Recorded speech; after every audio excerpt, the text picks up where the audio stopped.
中美的科技战当中，这些跨国的大企业变成了中间的祭品，谁这么倒霉呢？今天带你一块来看。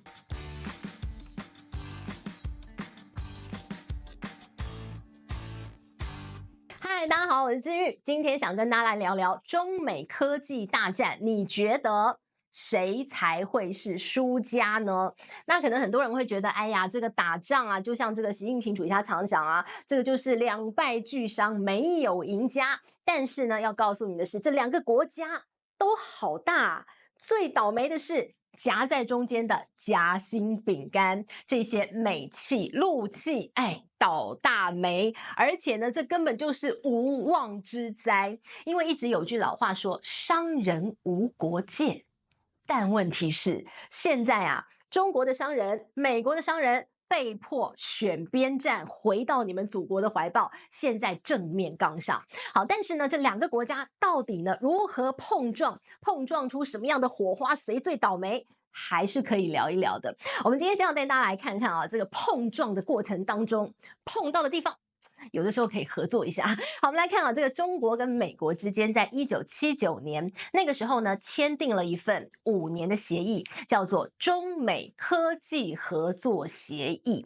好，那这个协议呢，就是5年一签，5年一签，5年换约，5年续约，这么5年的下来，到了最近啊，你看到之前中美贸易大战那个时候就不愉快了，那要不要签呢？每次呢都说我不跟你签了啦，切八段，不跟你好，但最终还是又签了。那这一次也是一样，其实呢，这一次的这个5年换约啊，早在去年就应该换，但去年中美之间关系不好所以呢，那个时候就是不签，但不签又想合作怎么办呢？于是呢，就签了那种6个月短期的合作协议，6个月签了2次啊，结果呢，就在最近新的5年约签下去了。好，那你就说了，美国很奇怪美国不是说我所有的科技都要封锁你吗？那你干嘛还签什么跟中国的科技合作协定啊？你是脑子进水啊？其实呢，这个美国出来解释啦，他讲没有，我们在这个新的约当中啊，我们加了很多条文进去啊，比如说呢，我就加了这个国安相关的检定进去，然后我又加了说，如果中国你又偷我的情报，我就要立刻退出这个协定。我加了东加了西，我加了很多弹书在里面，所以呢还是签。那美国的说法说，为什么还是要合作呢？他说有一些敏感的不跟你合作，但是有一些不敏感的可以合作一下，比如说呢，像这个共同的研究科学研究啊，比如说气候变迁的研究啊，比如说这个芬太尼我要打击毒品的这个研究，我们是可以合作的。那其他的那些呢，可能会不小心帮到中国的军事发展那种最先进的科技，我就不跟你合作了。所以呢，无论如何啦，口嫌体正直啦，还是签了啦。未来呢，还是手牵手啦，就心不连心啦。但是在某些地方是可以合作的。好，你就看到了，他们又签了这样的一个协定了哈。好，那我们刚刚提到了。商人无祖国无国界，但是问题是啊，现在所有的商人都被卷进来了。我们就带您来看到现在的这个美国商人很紧张啊。你说不是应该中国商人比较紧张吗？因为一天到晚被科技封锁。美国也蛮倒霉的，因为呢，关税人又回来了。川普说啊，我要课关税，但是我们常常讲哦，这就很简单的一个这个经济学原理，我都不想说了。课关税呢，其实要缴关税的人是谁？是那个进口商。你说我跟中国的商品课关税，那是谁要买中国的商品？美国的这些贸易商，我买中国的商品，买到美国里面卖给美国人，谁缴关税？负责去进口的那个人缴关税。所以呢，每次川普就讲我要课关税，你中国倒大霉。是你美国商人倒大霉好不好？是你们美国消费者被迫要买贵的东西倒大霉好不好？他都不弄清楚，用政治语言一直骗他的选民。好，但无论如何，我们就不管那么多了哈，我就不要再一而再再解释给他听，因为呢，这个川普我真的是觉得他应验了一句话，叫做装睡的人叫不醒，他就是假装他不知道这回事，他就是要指鹿为马。你拿他什么办吗？没办法。好，所以我们来看到现在美国企业很紧张，因为关税又来的话，又是他们倒霉。尤其是那些在川普1.0第一届的时候就倒大霉的人，现在更是紧张。好，我们来看最紧张的是谁哦？美国呢有一家做这个钢丝零组件的最大的这家厂商，他最近啊夜不成眠，每天晚上冒冷汗吓醒。因为呢，在川普1.0的时候呢，那个时候他就针对了中国的钢铁，还针对欧洲的钢铁课关税。钢铁是它的原料啊，所以他那个时候呢，他毫无预警的，突然间他的原料成本大涨，所以呢就被他搞到差点要亏损，所以这次他好紧张哦，他赶快呢重金聘请游说团体，然后想尽办法去游说，希望这个川普不要再课关税，好不好？不然你就害到我们自己人啊。好，那除了他之外呢，像 LG、像革新，都是想尽办法找游说团体啊，希望到了这个海湖庄园去见见川普，可不可以关税？你可不可以高抬贵手？另外还有一家呢是这个美国卖酒的，那卖酒的你就觉得他高枕无忧啊，我卖酒对不对？我是从欧洲进口酒，从墨西哥，我从南美弄那个原料来，然后弄酒，不关我事啦，因为你是跟中国课关税。结果川普人狠起来，连自己人都打你看他说他跟墨西哥课关税，结果这个酒商吓歪本来是没他事的，突然间惊醒，然后去找了一家游说团体，又开始砸大钱，然后说赶快去游说，然后跑到海湖庄园去说，川普总统们见见我啊！我要告诉你的是，跨境业务的重要性。能不能不要针对这个墨西哥课关税啊？所以你看，现在在美国啊，这个美企人人自危啊，大家都很紧张。结果谁赚得盆满钵满？就是那些游说团体啊。现在呢，这个业务接不完，你要来游说是不是？加价够了哈，所以你就看到现在美国这个企业当中，他们的气氛是很紧张的哦。好，那这些跨国企业呢？当然我们刚刚提到这些是很可能直接被冲击影响，但它没有真正到跨国企业那么好大好大，对不对？那这真正很大的。大到可以代表一个国家的标杆企业，当然就首当其冲。我们来看之前川普拿谁开刀，你看到这美国政府拿谁开刀，他就讲 TikTok， 好，抖音，中国资金，美国年轻人都在玩。就是会被中国洗脑，那个时候不是这样讲吗？玩什么抖音？抖音上传的影片不都是你们美国年轻人自己搞的吗？这样子到底是谁洗谁脑啊？对不对？要不弄清楚。好，但无论如何不管，好，美国政府就说，这个 TikTok 就背后中国资金，反正你就很危险。我说你很危险，你就很危险，你不用说。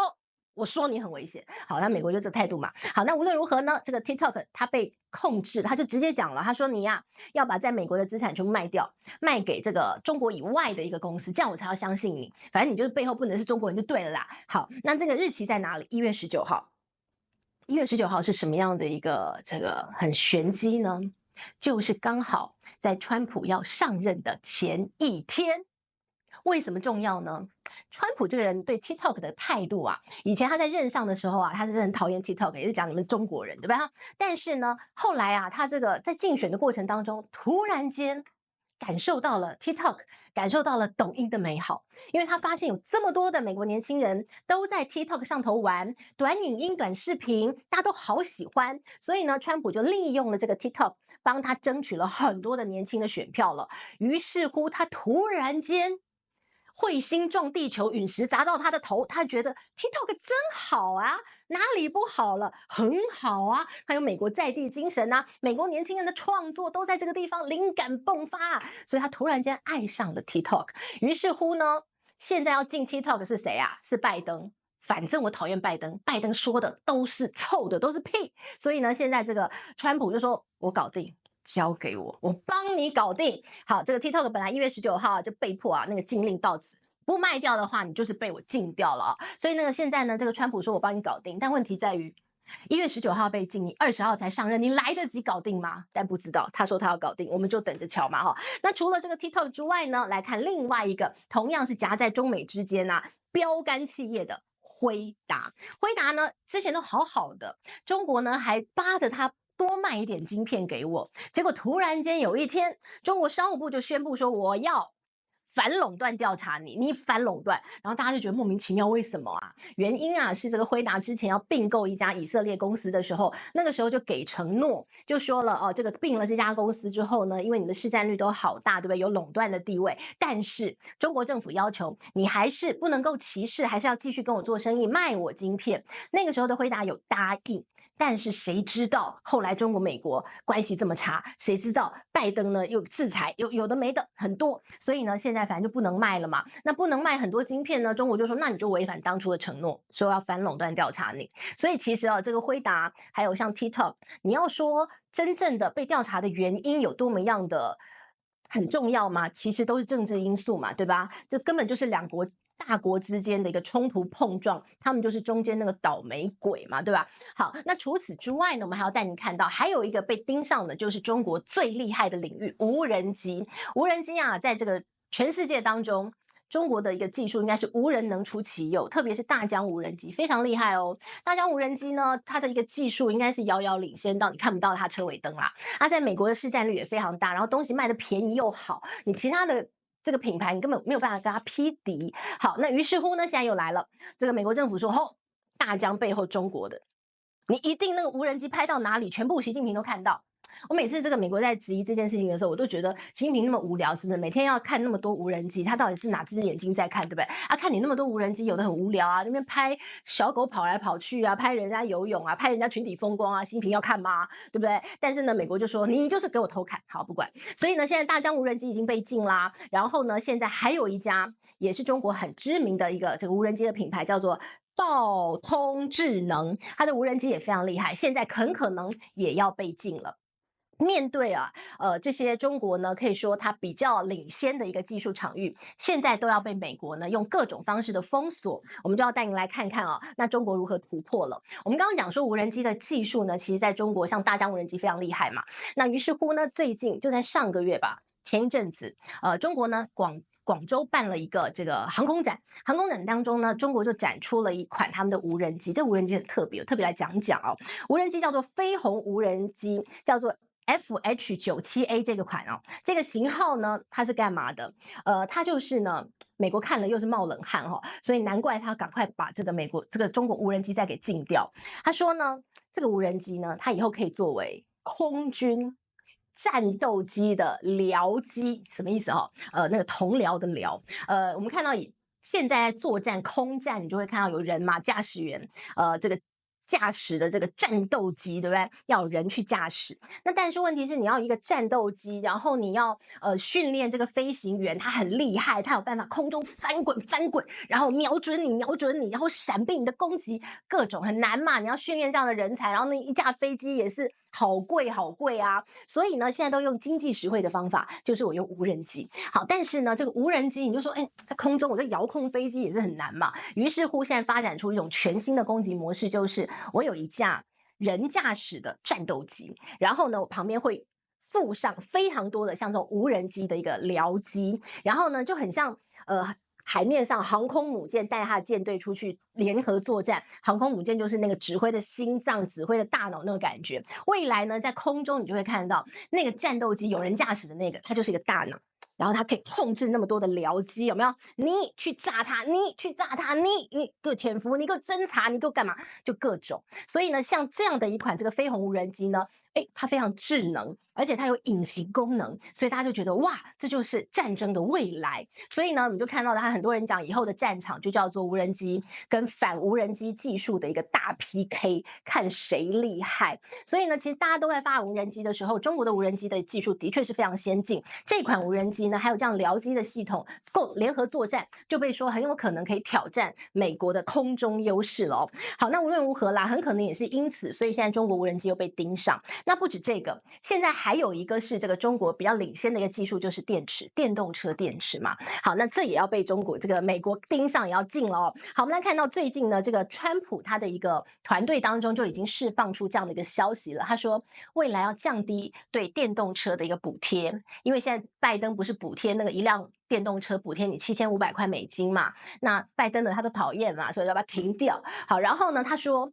我们要建立这个电动车电池美国自己的供应链，不要再去跟中国买了不然的话呢，你又助长了这个中国在这个电动车电池这个部分呢，它又更优势了，因为你就非得跟他买，所以他认为美国要建立自己的。好，所以你就看到了，在无人机领域，在电动车领域，电动车电池，这些都是中国比较领先的地方。现在美国都想尽办法在围堵。那讲回来，我们就带您看，美国最近商务部他们又在拜登要卸任之前，应该是想留下一个我很狠那样子的印象我硬汉好，对不对不要大家最后对拜登的印象就老人痴呆嘛。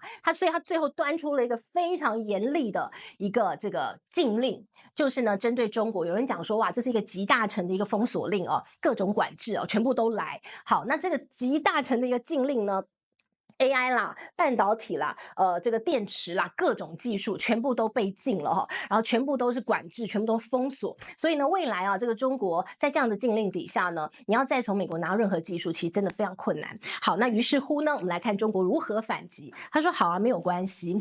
中国跟美国其实在世界上，特别是科技界上。各有各的利基点。你说美国它的技术非常领先，没有错。好，但中国呢，它有非常多，你要做这么多的技术，你要有原物料。所以呢，现在中国掌握了非常多的这些原物料，稀有金属。所以现在中国商务部说，好啊，没关系，你技术不要给我，你也不要做，因为我原料不会给你。包括了像这个镓、锗、锭。这还有一些超硬的材料，我就禁止出口到你美国去了，不让你做。所以呢，这个世界就这么奇妙。撕裂了之后，以前互补的地方，现在全部都要剥离。剥离的过程非常痛苦，现在就面临到这样一个痛苦的状况了哦。所以呢，现在美国技术很领先，但你很可能拿不到中国这些稀有的金属。那中国有这么多稀有的关键的金属，但你很可能没有那么棒的技术。所以呢，你不觉得人类这样自己吵来吵去，人类整个文明就倒退吗？人类进步史就为此中断嘛，也是蛮无聊的啦哈。不过呢，无论如何啦，这都才刚刚开始。因为川普还没有正式上任，川普上任了之后呢，我们就等着瞧这个世界还会被撕裂成什么样哦。好，所以呢，未来这应该是一场持久战，让我们继续看下去。这是帮大家这个准备内容，最近啊，这个互相之间的你来我往，希望你喜欢今天内容了，我们下回见，拜拜。